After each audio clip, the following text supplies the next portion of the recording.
Bonjour les membres. Alors, je ne sais pas si vous êtes connectés, ça va se faire d'ici peu de temps.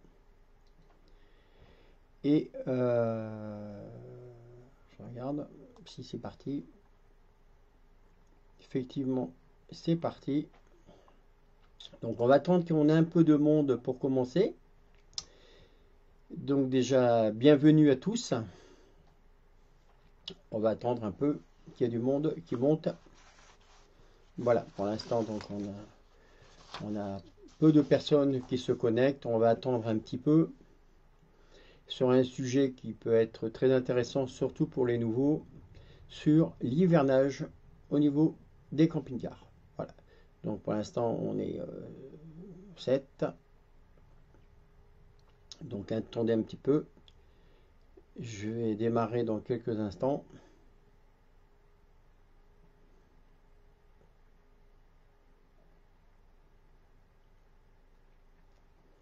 On attend que ça se connecte.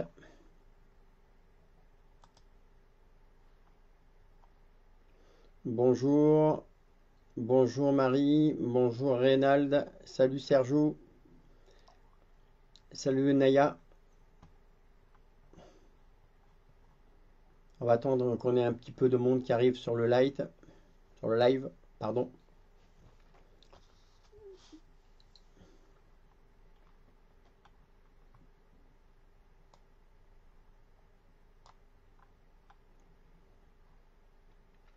Je vais demander un peu de patience, le temps que on soit une trentaine avant de commencer, le temps que les gens se connectent.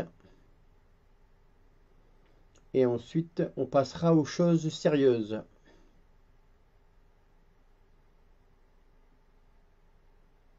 Donc pour l'instant, ça monte tout doucement. Voilà. Donc si bien j'avais donné rendez-vous à 18h30.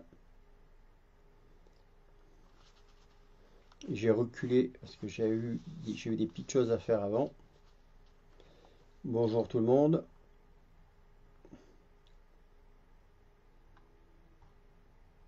Salut Isabelle. Bonjour Laurence. Bonsoir. Bonsoir Lionel.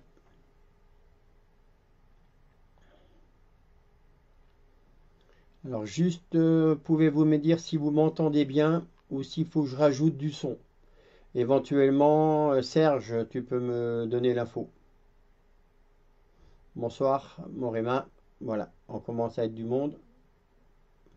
C'est un grand mot, mais... Salut Seb.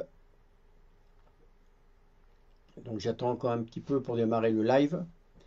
Donc je vous rappelle qu'il y a peut-être des personnes qui viennent du groupe Camping Car Occasion, qui fait partie en fait du... C'est notre deuxième groupe, hein. Donc j'ai laissé une information pour leur dire que le live avait lieu ici. Parfait pour le son. Merci Fred. Bonsoir Fred. Merci Patrick pour le son. Ok, parfait pour le son. Ben, c'est parfait. Pour l'image aussi, j'espère.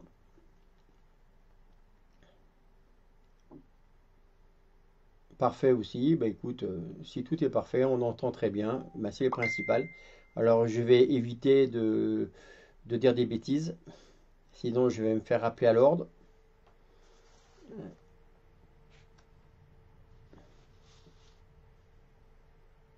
Voilà. Alors j'attends qu'on soit une trentaine avant de démarrer le live. Alors je répète que ce live sera sur la chaîne YouTube Camping Car pour les nuls. Donc vous pourrez la revoir tranquillement après. Et aussi, elle sera bien entendu sur le groupe.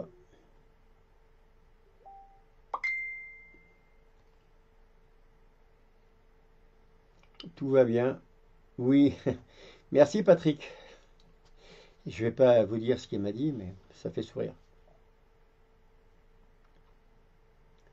Allez, on va tenter un petit peu. Je regarde qu'on soit quand même un certain nombre avant de démarrer.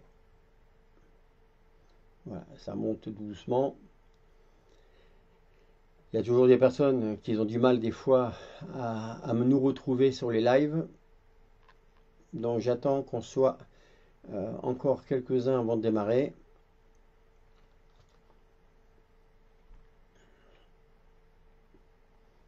C'est vrai que samedi après-midi, eh ben, on a beaucoup de personnes qui sont en balade, et c'est normal.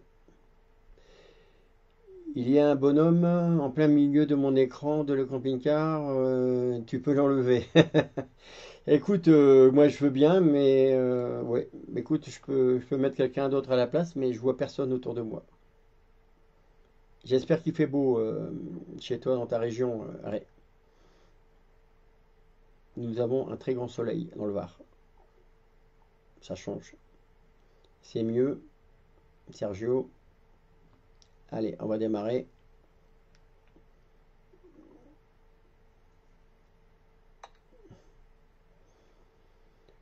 Allez, on démarre, c'est parti.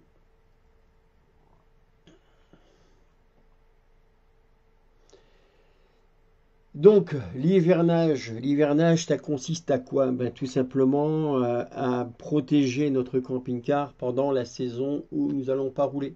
Donc, vous avez des personnes qui vivent à l'année dans leur camping-car et vous avez des personnes qui ont la chance, comme nous habitons dans la Côte d'Azur, donc pouvoir faire du camping-car ou dans le sud assez souvent. Et vous avez malheureusement des personnes dans le centre de la France ou dans le nord où malheureusement les conditions climatiques ne sont pas tellement sympas. Donc ils préfèrent l'hiver, tout simplement mettre leur camping-car en veille, entre parenthèses, et attendre le printemps pour reprendre le camping-car. Voilà. Donc les informations que je vais vous donner, donc c'est pour l'hiverner dans de bonnes conditions, pour éviter que vous rencontrez des soucis à la rentrée. Voilà.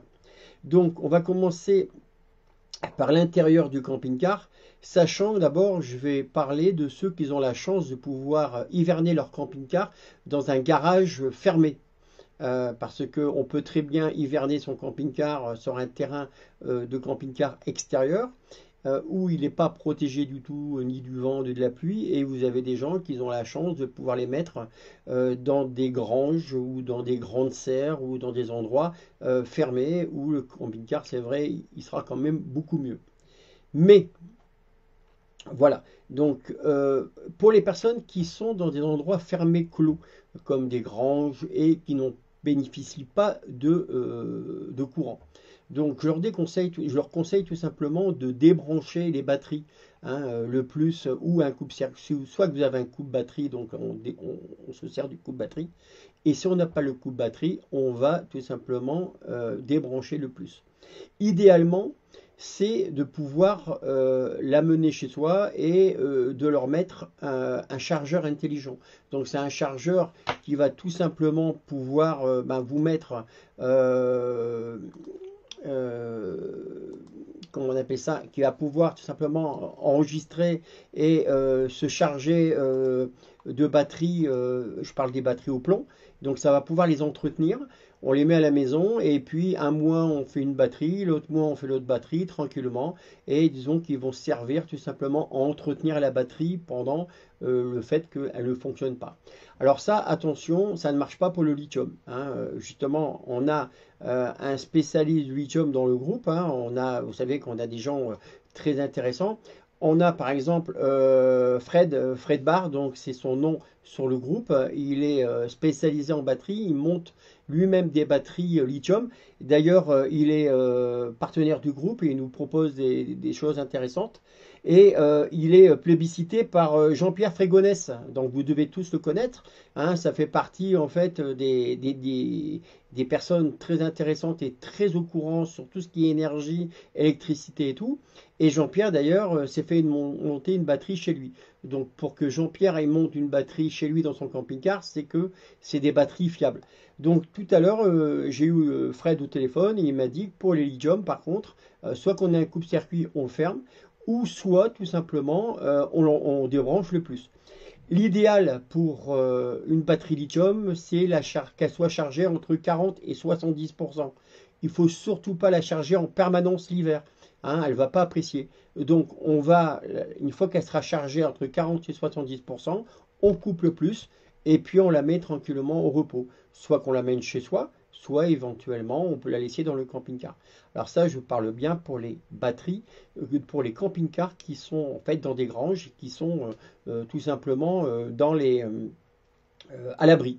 D'accord. pour les gens qui malheureusement n'ont pas possibilité d'avoir un abri où ils sont à l'extérieur. Alors ces batteries, il faut savoir qu'en général tout le monde aujourd'hui a des panneaux solaires. Sur les batteries plomb, ben, les panneaux solaires vont alimenter les batteries plomb, sachant que l'idéalement, c'est d'avoir un coupleur séparateur pour les deux batteries, c'est-à-dire que le panneau solaire va alimenter d'abord la batterie cellule, et par l'intermédiaire de ce coupleur, va alimenter, une fois qu'elle sera chargée, ça va alimenter la batterie porteur. Mais tous les camping-cars ne sont pas équipés. Alors ça vaut combien? Ça vaut une quarantaine d'euros. C'est pas très compliqué, il n'y a que 2 fils installés, c'est pas la mort. Donc vous trouvez ça un peu partout, entre autres Camping Car Plus, voilà, vous pouvez retrouver ça et ça vous permet, quand vous êtes en extérieur, ça va entretenir les deux batteries. Voilà. Donc ça, et moi personnellement, ma batterie, je l'enlève jamais, je la débranche jamais. Pourquoi? Parce que je suis toujours en extérieur et donc mon panneau solaire va tranquillement alimenter mes batteries au plomb. Par contre, pour de lithium, on revient, c'est pareil, des batteries lithium, ben non. Si on a des batteries lithium, on va déconnecter, donc soit par le plus ou par le coupe-circuit, et dès qu'ils sont à 40 ou 70%, des fois, bon, si on est à 85%, ben, on va faire fonctionner quelque chose pour faire baisser l'intensité. Et quand on est entre 40 et 70%, on enlève, on déconnecte le plus et on la laisse tranquille dans le camping-car. Voilà, c'est comme ça qu'on va pouvoir avoir le meilleur maintenance par rapport à une batterie lithium. Ça, c'est important. Alors, je vous rappelle que Fred Barr donc, fait des batteries sur mesure, des batteries qu'on peut mettre sous les sièges. Et il se tient à votre disposition et il est sur notre groupe. Et si vous avez des questions à lui poser, si vous désirez une batterie de qualité, car il est très à cheval là-dessus, pour vous dire, si Jean-Pierre Frégonès s'est fait monter une batterie chez lui, c'est qu'elles sont quand même très très très sérieuses. Hein. On est quand même sur des batteries.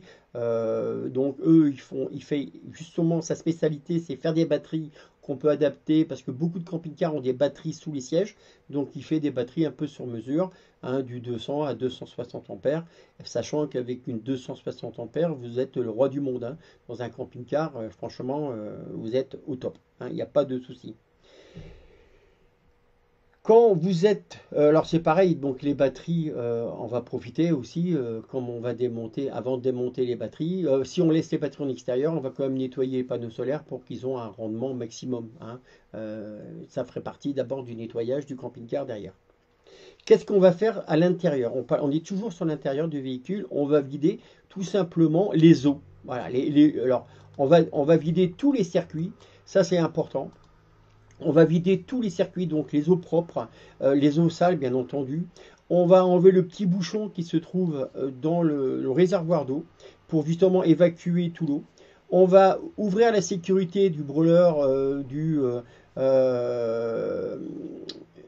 bloc chauffage et eau chaude, le trauma, pour enlever tout l'eau et on va purger pour éviter qu'il n'y a plus d'eau du tout dans les circuits d'eau. Tout simplement, vous avez compris, c'est par rapport au gel. Donc, si ça vient geler, ben, ça peut être une catastrophe. Donc, on va tout purger. Bien sûr, une fois qu'on aura tout purgé, on va bien sûr couper l'alimentation de l'eau parce que la pompe va vouloir tourner en permanence. Donc, et on va enlever tous les eaux. On va profiter en même temps pour mettre un petit peu de javel un peu partout pour nettoyer l'ensemble. Et après, hop, on referme. Et par contre, une fois qu'on a vidé les eaux sales, on va fermer les eaux sales pour éviter que nos amis les rongeurs passent par là et qu'ils arrivent tout simplement à faire des dégâts considérables. Ça, c'est très important. Alors, comme vous voyez, ce que je vous montre là à l'écran, hein, c'est les purges. Alors, vous avez différents types. Ça, et il y en a même une troisième avec les plus anciens. Ils ont même une sorte de boue rouge au fond, hein, à la place du bleu. Et c'est le même principe, c'est pour vider les brûleurs. Ça, c'est quand même très, très important.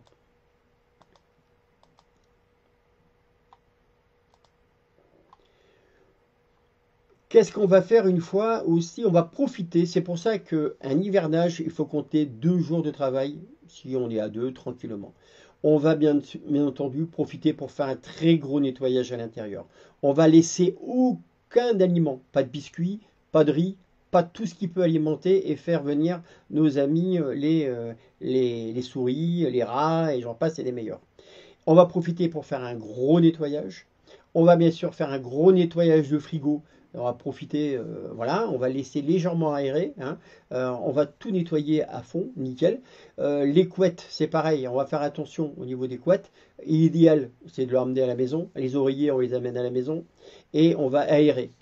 Et ce qu'on va faire, ce qui est très important aussi, une fois qu'on a fait tout ça, on a bien tout nettoyé. C'est de positionner, donc ça on peut le faire, des produits pour l'anti-humidité. Voilà, moi j'en mets deux, moi j'ai un 740, j'en mets un sur la table devant, un sur le lit arrière, et ça évite, ça va récupérer toute l'humidité que vous allez pouvoir avoir dans le camping-car. Je vous garantis, vous allez être étonné de l'efficacité. Bon là c'est un modèle, il y a 36 modèles, hein. Il y a des modèles à 5 euros, bon celui-là il est un petit peu plus cher, mais c'est très efficace. Et ça va vous éviter de la moisissure dans le camping-car, ça va vous éviter pas mal de problèmes.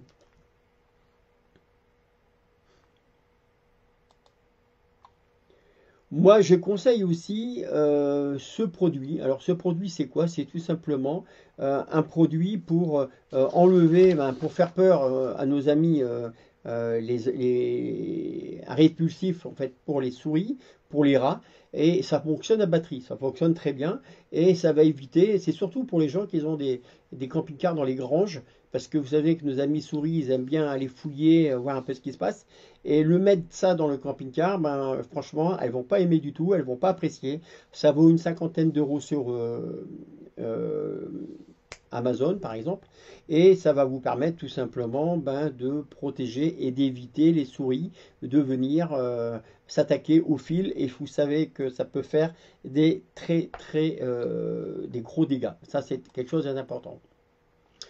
Toujours en intérieur, tant qu'on est à l'intérieur, on va aussi mettre au niveau des joints des lanterneaux, des portes, du silicone. Donc il existe, moi j'utilise ça, du W40 spécial silicone, avec dedans il y a la mention silicone, et on va vaporiser au niveau des joints. Ça va éviter que les joints, quand on va les laisser un moment, même je le fais une fois par an, ça va éviter qu'ils se colmatent, qu'ils se sèchent, et ça entretient. Par contre, c'est pareil, les lanterneaux, je ne vais pas les serrer comme une brute, je vais juste les serrer, les amener, c'est-à-dire à la fermeture, pour bien sûr qu'ils soient étanches, mais je ne vais pas venir les serrer comme une brute, hein, pour éviter justement que les joints ne travaillent pas à fond et que lorsque vous allez vouloir les ouvrir au moment du printemps, eh ben, que vous vous retrouvez avec des joints abîmés ou secs.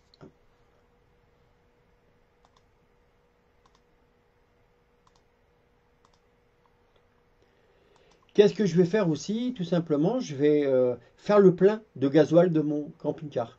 Pourquoi? Ben, tout simplement parce que s'il y a du gasoil et si je suis à plein de gasoil, ben, l'humidité, il y aura moins d'humidité qui va rentrer dans le réservoir. Et ça sera toujours mieux pour la pompe. Alors, bien sûr, tout dépend, vous êtes stationné avec votre camping-car, mais c'est vrai que si vous avez l'occasion, une fois par mois, de prendre le camping-car, aller vous balader pendant un quart d'heure, une demi-heure, de le faire tourner, c'est un plus. Voilà. Il faut savoir que c'est de la mécanique, ça a besoin au niveau du roulement, au niveau du freinage, au niveau de l'ensemble. Si vous avez l'occasion de pouvoir les faire une petite promenade pendant 30 minutes, c'est pas plus mal. Voilà, ça c'est personnellement, c'est ce que je préconise et c'est ce que je ferai. Pour aussi les véhicules, en général, ils sont équipés au niveau des frigos des plaques, au niveau du chauffage des plaques aussi, pour éviter ben, tout simplement que le froid rentre, l'humidité rentre, et aussi les bestioles qui rentrent, hein. Donc on va colmater un peu tout cet ensemble pour essayer de le rendre un peu plus, le plus étanche possible pour nos amis bêtes, sachant qu'il y a toujours des endroits comme les frigos, en bas du frigo, il y a toujours des endroits où ils arriveront à passer. Par exemple, par les trappes euh, euh, des, du gaz, par exemple, elles peuvent passer aussi. Donc, voilà, moins qu'on leur laisse de possibilités de passer, et mieux que c'est. Ça, c'est clair.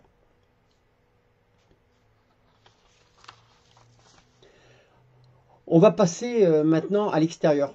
Alors, à l'extérieur, ben, on va pas se mentir, hein, on va déjà faire un gros nettoyage du camping-car. On va profiter, bien nettoyer le camping-car, le toit. Attention, ça peut glisser. Donc, je connais des personnes qui ont été victimes de très graves accidents en tombant sur le toit. Donc, soyez prudents. Alors, il faut savoir que dans le groupe, on a mis des fichiers sur nettoyage au Karcher, mais avec des passerelles. Donc, dans les fichiers du groupe, vous avez, on a recensé énormément de passerelles en France. Donc, l'idéal, c'est vrai qu'on nettoie, on passe sur la passerelle, on prend un gros balai, on nettoie bien.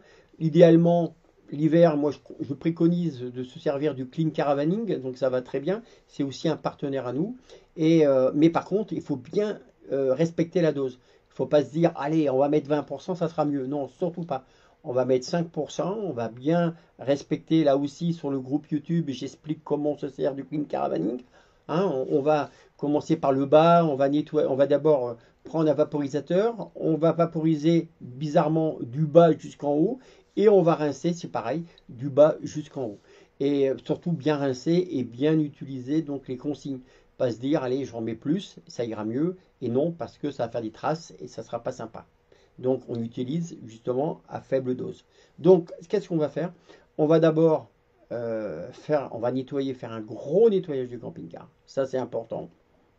C'est vraiment, pour moi, la plus chose au niveau de l'extérieur. Alors, les pneus. Alors, si c'est pareil, si vous n'allez pas vous servir du pneu, des pneumatiques pendant un certain temps, on va surgonfler un peu les pneus. On va mettre au moins au maximum de sa capacité. Le fait que, sachant que pendant quelques mois, votre camping-car va être posé, s'il est posé en permanence, ben, ça ne sera pas top parce que ben, le pneu, il va se faire une forme. Hein, c'est pour ça qu'on dit toujours, un pneu de camping-car, comme il ne roule pas beaucoup, les flancs, ils sont renforcés. Dire, ah bah non, je ne mets pas des pneus CP, je mets des pneus fourgon, c'est peut-être vrai pour ceux qui roulent beaucoup et qui vont user leurs pneus dans les 4-5 mois.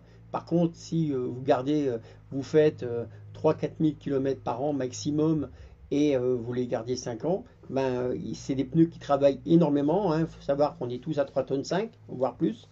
Mais le fait, les flancs, ils travaillent énormément, donc c'est bien de les surgonfler. Il existe aussi des cales arrondies. Ces cales, ben, elle va permettre que le pneu, en fait, il s'écrase moins. Bon, ça a un coût. Personnellement, j'en ai pas, mais je sais que ça existe. Et après, certaines personnes, carrément, pour soulager les pneumatiques, ben, ils mettent le camping-car sur cale. Bon, là aussi, c'est une école. Est-ce qu'il faut le faire? Moi, je ne le fais pas, mais il y en a qui le font. Voilà. Après, il y a l'école pour les camping-cars qui sont à l'extérieur. Est-ce que je vais mettre une housse? Alors, moi, les housses, si vous achetez une housse, le Leroy Merlin, à 30 balles et vous le posez sur le camping-car, c'est moyen. Pourquoi? Parce que ces housses, elles ne respirent pas.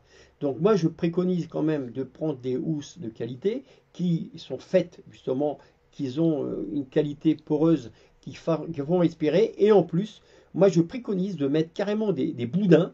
Les boudins un peu comme les grosses frites que vous avez dans les piscines. Et vous les mettez en travers. Hein, sur la largeur, vous en mettez 4-5. Comme ça va faire respirer, il va y avoir de l'air qui va passer et ça sera qu'un mieux. Voilà. Donc, moi, c'est pareil, j'en ai jamais utilisé. C'est vrai que c'est un peu compliqué à mettre au départ. C'est pas évident parce que ça fait un certain poids, surtout sur les camping-cars de plus de 7 mètres. Mais, personnellement, oui, on peut le faire. Est-ce que c'est une bonne chose? Oui, je pense que c'est une bonne chose. Mais il faut mettre des housses de qualité. Voilà.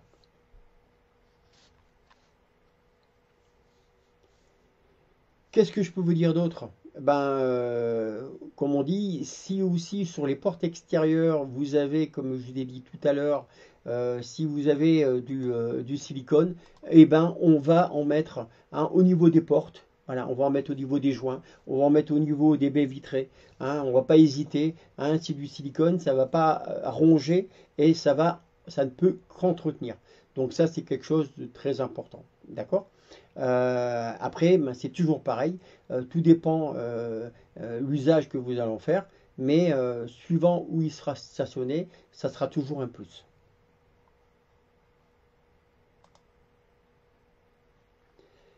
Alors, je rappelle que le groupe a leur propre logo. Alors, à quoi servent les logos?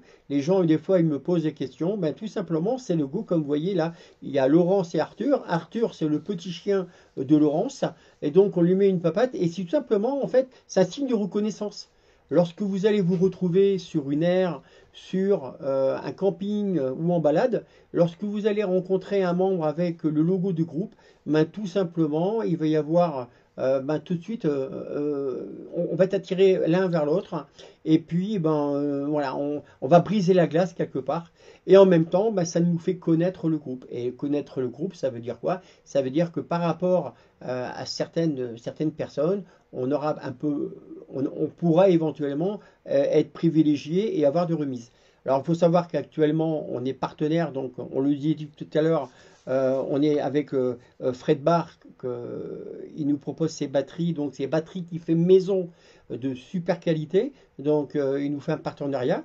Je vous rappelle qu'on est partenariat aussi, surtout pour ces bons conseils de assurance camping-car, hein, avec mon ami Romain Candela, donc ils font des tarifs très intéressants et en plus très sérieux. Vous avez bien sûr Camping Car Plus. Camping Car Plus, alors on n'a pas malheureusement avec eux de remise, mais déjà c'est une entreprise sérieuse. Et lorsqu'on fait des rassemblements, par contre, ils nous soignent tout particulièrement. Donc la moindre des choses, c'est de partenaire avec eux. On a Lucamper. Donc Lucamper, avec le code CCPLN, on a, des tarifs vraiment très intéressants. Et on a 10% de remise avec le code CCPLN en majuscule. Voilà, ça c'est du camper. Et on a Clean Caravaning aussi. Sur le site de Clean Caravaning, on a 10% sur, aussi sur les bidons de 5 litres si je ne me trompe pas. Après, vous pouvez très bien prendre un bidon de 5 litres et le partager à 3 ou 4 collègues à vous. Voilà. Donc aujourd'hui, j'ai fait court. Je voulais surtout donc vous expliquer qu'il était très important de faire tout simplement un hivernage et de le faire dans les meilleures conditions. Si vous avez des questions, n'hésitez pas à revenir vers moi. Donc je vais aller voir quand même vite fait si vous avez des questions particulières. Le sujet de la batterie, oui, merci Fred, donc comme il a marqué, Fred il se tient à votre disposition si vous avez des questions sur les batteries lithium. Voilà. Comment obtenir le logo? Alors Naya, j'irai te voir en privé. Maintenant que je sais que tu es intéressé, soit que tu me fais un message privé ou soit j'irai te voir personnellement. Voilà. Donc, si vous avez des questions, je reste 2 secondes sur le site. Si vous n'avez pas de questions, voilà, donc je reste avec vous un petit moment. Je demande s'il n'y a pas eu d'autres messages.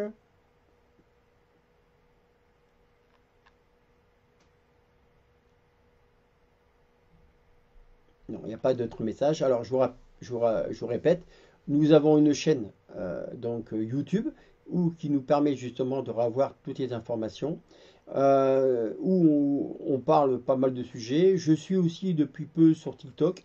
Là, je parle en live sur des gens. Bon, je sais que beaucoup n'ont pas TikTok, mais ça permet des fois de dépanner. Et justement, j'ai dépanné 2 personnes il n'y a pas très longtemps. Voilà. Donc si vous avez... Oui, j'ouvre les placards. Oui, Marie, tout à fait. J'ai dit, on fait un gros nettoyage. Hein, on ouvre les placards, on nettoie bien sûr les placards. C'est pour ça que ça peut durer 2 jours. Si on veut faire ça correctement, il ne faut pas hésiter. Voilà. Et même si vous avez de la place chez vous, si vous avez les coussins, tout ça, vous pouvez les ramener à la maison. Voilà, c'est quand même un bien. Alors, où trouver les liens de les partenaires? Alors, vous avez sur les fichiers du groupe, dans les fichiers, alors les fichiers, ils sont en dessous la photo du groupe. Vous avez une barre de tâches, vous la faites glisser, vous avez les fichiers. Et là, vous avez les partenaires du groupe. Sinon, je les redirai, je referai, pas un live, mais je mettrai les liens sur le groupe des partenaires. Donc, je vous répète, on est quand même quelques partenaires qui nous suivent depuis le début. Et voilà. Et donc, il y a quelques partenaires. Bon, après, si une personne préfère travailler avec telle ou telle entreprise, mais nous, on essaye toujours d'amener quelque chose qui fonctionne bien. Et c'est vrai que les partenaires que je vous ai nommés, franchement, il n'y a aucun souci avec eux. C'est des personnes compétentes, sérieuses et franchement que je recommande. Si je ne les recommande pas, ben, tout simplement, je préfère pas parler d'eux et qu'on ait des problèmes derrière. De rien, Daniel. Merci à vous tous. Et puis, si vous avez besoin de quoi que ce soit, n'hésitez pas à poser la question à la suite de ce live. Je reviendrai dessus et j'y répondrai, moi ou éventuellement mes collègues. Hein, je vous rappelle qu'on est un certain nombre d'administrateurs. Et je profite aussi pour rappeler que si vous rencontrez des personnes qui viennent se moquer, qui viennent vous insulter, ben, il ne faut pas répondre. Vous cliquez sur l'insulte ou sur la moquerie et là vous prévenez les administrateurs. Et sachez que je me ferai un plaisir, on se fera un plaisir de s'en occuper. Voilà. Je vous souhaite à tous un bon fond de samedi. Profitez bien, bon dimanche et puis au plaisir de se croiser. Bye bye.